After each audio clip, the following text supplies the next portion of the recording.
Tayo ngayon, katatapos lang natin gumawa. May iron tayo, buwin naman, no? Kami basa pa yung kanela.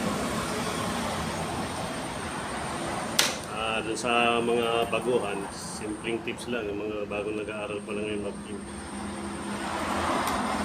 Ang mga tools natin, nakakatulong to para bumilis at gumanda yung trabaho natin.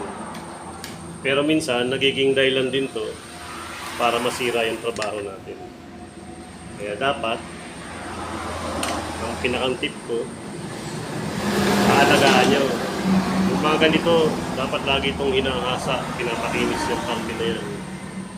Kasi erekta mo man siya sa pin, hindi magagasgas yung pin. Magiging maganda pa yung hado. Ito, ganun din, lagi nyo lilinisin yung parte na yan. Kasi yung tumatama sa pin. Lalo na to, maganda pang finish ng tinitint natin. Ito ang malupit sa lahat. Ito, pwede natin gamitin rekta sa tinted o kaya sasapin na natin ng plastic yung tint. Pwede rin, para hindi magasgas.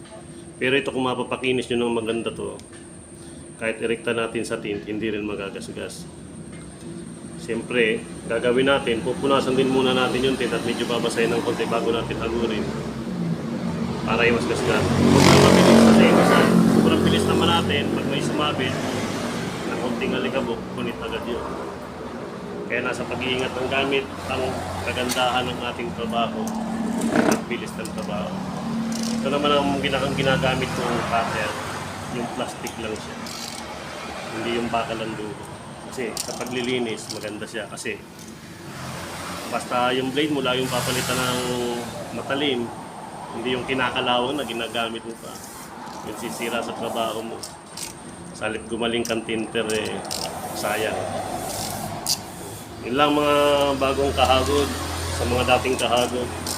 Baka nakakalimutan nyo minsan yung maglinis ng gamit. Lalo na to, mga basahan din. Dapat laging nilalaban. At ito pa. Minsan, nalinis natin ng maayos. Pero, ito hindi natin nililinis yung loob. Minsan, pag spray natin, may kasama na siyang dumi sa loob. Kaya pag lapat mo ng tint, yun, nagkakaroon siya ng mga parang kulakulangot sa loob. Yun ang sumisira ng trabaho. Sayang. Tapos magagalit tayo minsan na sasabihin natin masyadong nagsesilan yung customer. Dapat lang, karapatan nila yan.